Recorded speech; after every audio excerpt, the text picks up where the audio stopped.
Australia quite a few times since 1965, 66. I think it was a £10 job then. But I never thought I'd come into a situation with so many City fans, you know. It's quite tremendous for me to come here and for people to recognise me. You know, it's a long time since I played, you know. But it's great to be here. The hospitality you've given us, not only me, the team and everybody, has been fantastic. The support of the game the other night was something, well, it was something unbelievable, really. The game against Real Madrid should be quite a spectacle, because if you notice, people keep complaining about the young players who don't play them. We saw the young players play the other night. They're coming through. It takes a bit of time for people to come through to the Premier Division, because the Premier Division is the hardest division in the world. Whatever people say, they talk about the Spanish League, they talk about the Bundesliga. It's a different world in the Premier Division. It's constant football all the time. Very difficult for people to adapt as well when they come from other countries. We've got a great squad of players, and we've got a great set of fans, which you all are, and you're very much appreciated right the way through from wherever we are in Manchester, whatever. All the people around the world appreciate it for your support. You know, and tremendous. Tonight has been tremendous to come. I didn't expect to see so many people, you know, in Manchester City, but eventually we'll take over Salford United, because they think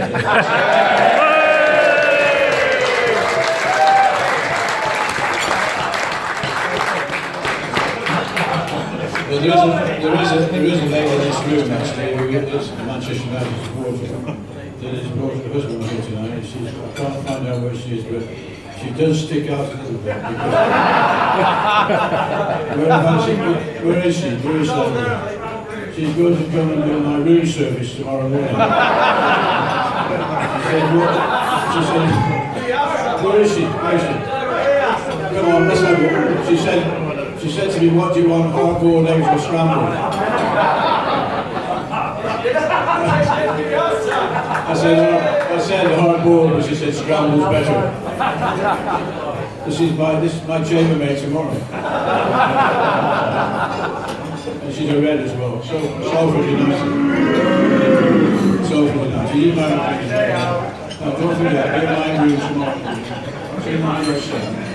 It's a great big room, as big as this. I'm on my own. Blow up dolls, I'll punch you back. I have to have one of them when I'm away, they get lonely. So,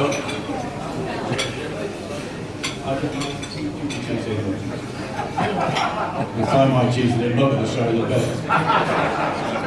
Thank you.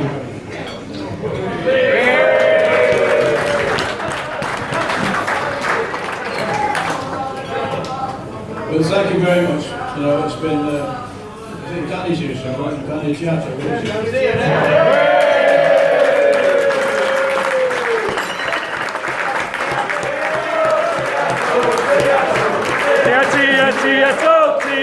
Tiatto. Now, let me say this to you now. He was a player. He played on the good side. He gave everything. Whenever you want to see a player, give everything 100%. He gave 110%. Now, what's a player? He was fantastic.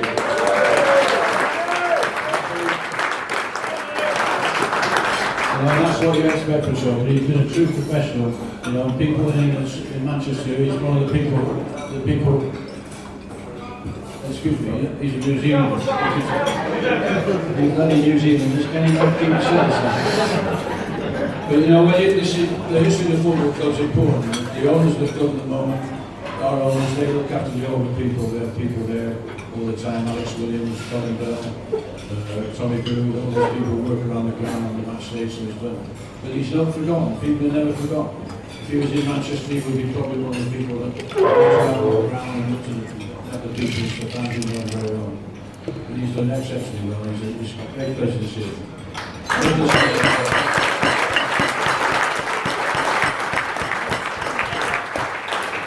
I can't say that, I've got to go somewhere else. I'm not going to say it, probably some strip joints or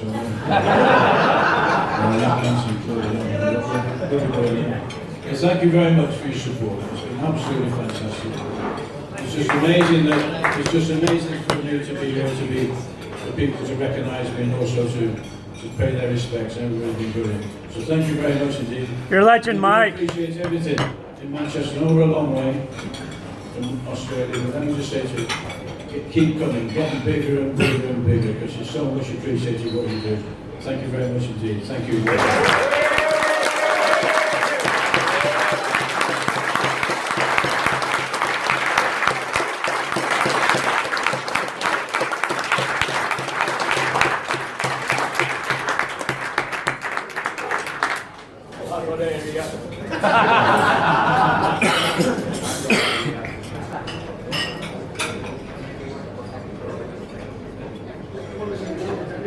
Guys, we're going to have some questions. So we'll have a few from Danny to Mike, and we'll also have a few from the audience. So maybe Danny will ask the first couple, and then some of you start thinking about what you might want to ask Mike, and we'll take questions from the floor. I think it's an honour to see someone of my stature here involved here back in Melbourne with you guys. I think, like I said, I'm a few years younger than Mike, but like I said, I know the history of the club. Been there for when I joined the club. People tell you, the likes of Mike and the rest of the guys on board, all the guys who were there at sea at the time. What they done in their time. And like I said, when I joined the club, it was an honour to look up to these guys as well. Looking back at history and saw the hard work they did to bring the club up to the standard that it is today, and for someone like Mike to still be involved at a club now that's gone on leaps and bounds. It just shows not just the passion, but the commitment and the backroom staff of the club. To have someone of Mike's stature to be involved in the club and still being around there. And like I said, it's an honour for me to see him after so many years leading the club. So it's great to see him out here in Australia. So it's a long way away from the UK. That's why I haven't been back for so long, because those flights back and forth drove me crazy really. So, but hopefully in the near future I'll get back over there and go watch a game back there and see the boys and hopefully get a bit of a reunion going with the old boys. So we'll get you back next year this season. You come back, you'll be our best.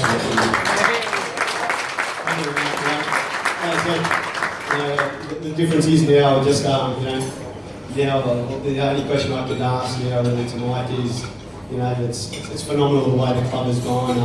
I think you must see a great change and the way the club's gone and the players that have been brought in. As much as in my generation when I was there, it was a bit more the old school, a little bit of the hard grinding sort of scrappers, fighters, they had there at the time when the team was back in the old second division. But like I said, the question, it's great to see the clubs going leaps and bounds from the time that I was there.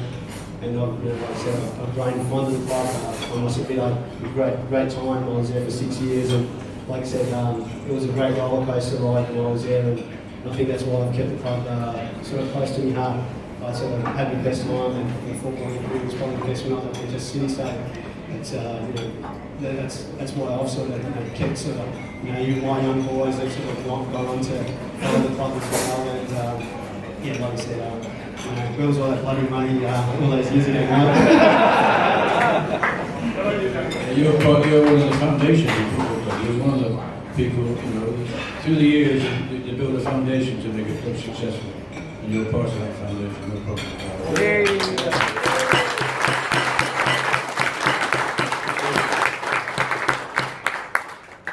Our club is probably the best run football club in the world, and I mean that most sincerely.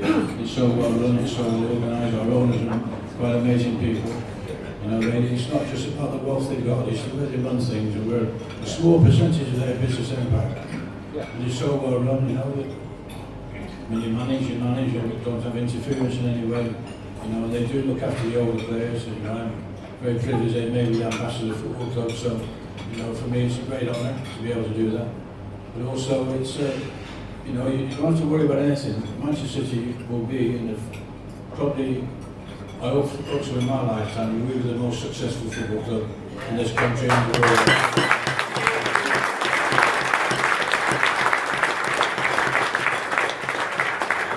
I just briefly say, it's not only about the team, it's about the people behind the football club. The people who are there, the people who were there, the office staff, the people.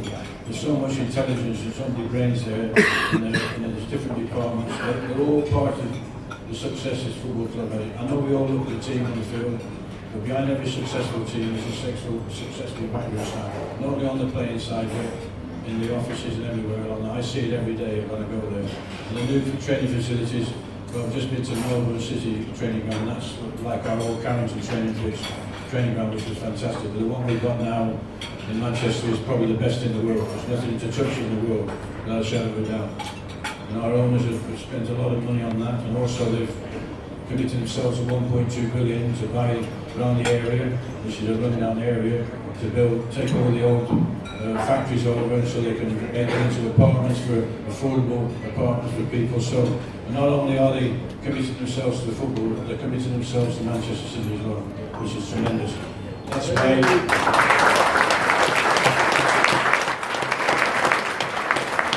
So when you walk down the street with your City shirts on, keep your head high.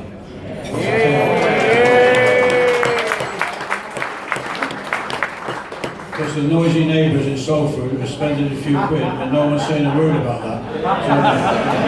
There's only one team in Manchester, that's Manchester United.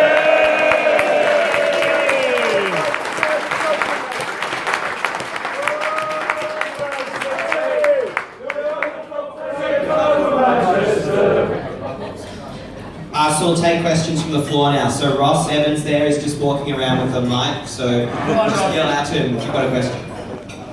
Okay, buddy, what's your name, where'd you come from? I'm from Mark, I'm from Manchester originally, but I live in Mornington at the moment.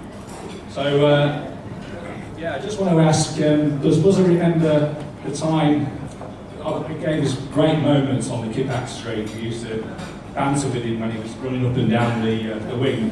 But one time he missed an absolute sitter. And someone in the crowd shouted out, "Bloody hell, Busby, I could have got that." So what he did is he took his shoes off, his boots off, and brought them over to the crowd. I just wonder if he remembers that occasion. It was a long time ago. I do remember having a bit of a thing with Kippax, you know. But I couldn't give you boots away because I only had one pair of season. But I remember, I think it might have been against Fenerbahce, I missed a sitter. And Francis Lee, every time I see him, it reminds me that when I miss that sitter, you know, all the time it reminds me. But also, he always, you know, when he scored the goal at the FA Cup final when Neil Young scored, and, you know, and Francis Lee took the throw in and went down the touchline and crossed it. And people say, well, you made a great goal. Francis Lee said, no, I took a quick throw in. But I do, it's the instance, the Kippax was great. In those days you could get on, you know, Danny will tell you, you could talk to the crowd, you could talk to people. Now you can't do that because you're bringing the game into disrepute. You know, I used to spend most of my time just talking to the crowd.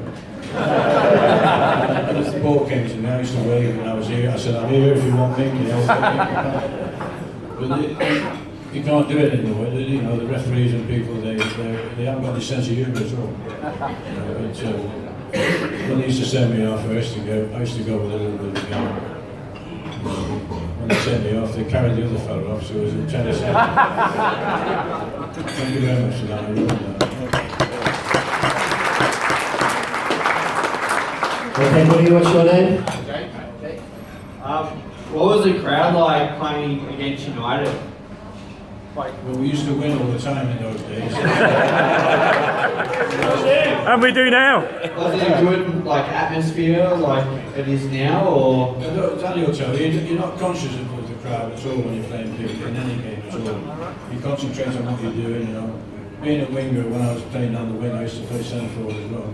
And when you played on the wing, you know, you're always in close contact to people. I used to get a lot of stick at Old Trafford, you know. I used to sing, I walked a million miles, sending his nose and had a big nose then. Go back to Israel, and I'm not even Jewish. I always remember playing there once and we beat it as normal. And in these days, I don't understand it, but you had to put the ball, when you were taking the corner, you had to put the ball in that half thing. And if you put it outside like you do now, with touching it, the lines used to go like that. So I remember doing that. I got some stick from a fellow and his missus, but I won't tell you what I said to him.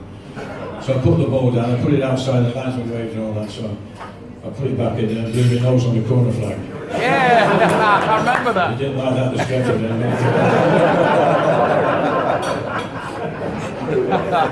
You can't do that now, you can't be a character, you can't be able to express yourself and you know, you know, you you can talk to people, have a bit of fun and that. And you never lost your concentration on the game at all.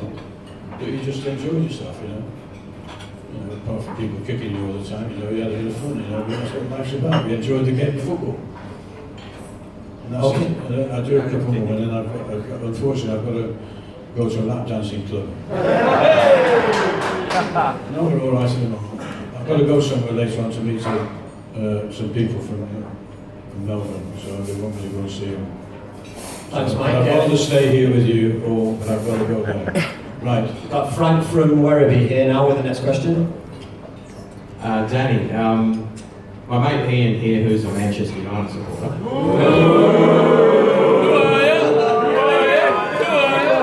You had some battles with David Beckham. What was your relationship with David like in the days? I think just in general with the United team, it was always, you know, sort of all the hard on your sleeve sort of thing at City, and yeah, it was just that hard work and sort of mentality that I was sort of brought up with, and yeah, just something that every time we played against United, we definitely you know, gave it 100%, and I think, you know, at times maybe I gave a little bit more than usual, and like I said, to be honest, when I was Mark and David Beckham, I didn't know, so I don't want to be too rude, whether to pump him or tackle him several times. But no, you know, he was a great player, you know. But yeah, at the time, it was just one of those things, you know, I got stuck into him, and, you know, we kicked each other a fair bit over the park, and the Neville boys as well. So it was always that rivalry, and I think that's what endeared me to the Manchester supporters at the time. That, you know, my attitude was take no prisoners, basically. As a player, you know, I sort of, you know, maybe stepped over the line a number of times with some of the tackles and that, but I think it was just my competitive edge that I had, you know, brought up and instilled by me by my father. Really, I was always a shorter sort of player, never the tallest and strongest, but I think with my aggression and you know, no nonsense tackling, I think I got the respect of some bigger boys that I used to launch in the air. And like I said, it was just me being a little bit crazy and stupid.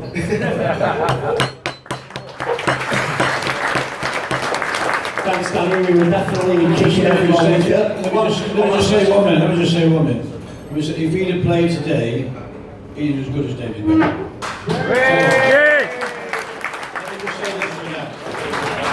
David Beckham wouldn't have got a game in our day. He couldn't have got, you know why? Too much physical contact, too much kicking and things like that in our day. David, I respect him, great player of his age and all that game, but he wouldn't have got a game when Danny played because he's too physical. You couldn't cross a ball, a case ball from the halfway line or anything like it because you've got these white balls now. You couldn't kick a casey that far. You know, a case ball, when you used to put stitching in and you used to get a line on the forehead. Or on your chest, you got the name of the ball on your chest when you went in the showers. He was a better player for me. More aggressive. Okay, last question. We've got Steve from Auckland for Mike. I'm very pleased to meet you today, Mike. I think you were one of the first people who started the revolution. Because Joe Mercer and Mark Nelson, you were the first signing. Is that correct? I'm just trying to think. I think, yeah, I was the first signing. I think there was, they signed Ralphie Brando or someone, they signed somebody. No, he was before you. Well, yeah, but I knew Joe Mercer, you know, and I was stuck in swimming, I couldn't get away from swimming. You know, and I just phoned him up. Because in the summertime I used to work on the deck chairs in Torquay, I was a deck chair attendant. I knew I'd seen you somewhere before. But yes, but it did. In those days, because you know, you weren't on a lot of money, you know, before Danny started earning a few quid. We used to work on the deck chairs, and I was working there one day, and John Benson, who's dead now, and I said, John, I'm going to phone Joe Mercer, because I knew him. He knew my father very well. I phoned him up, and 2 weeks after that, he agreed to fee £35,000 for me to go there. And I was on 30 quid a week at the time. So I went in there and John Mercer said, well, Skid, I've got no money. You're on 30 quid. I was thinking of asking for 50 and he said, I'll give you 35. I said, that'll do for me, boss. I'd take a girl out with 35 quid in those days, you get her drunk and still take her out with a fiver and come back with 3 quid. If this series happens next year, Is there any chance that City can get over to New Zealand? Play the Phoenix or... All the best for the future, Mike. We've got a weekly title. Thank you, everyone. I've got to go. So thank you very much.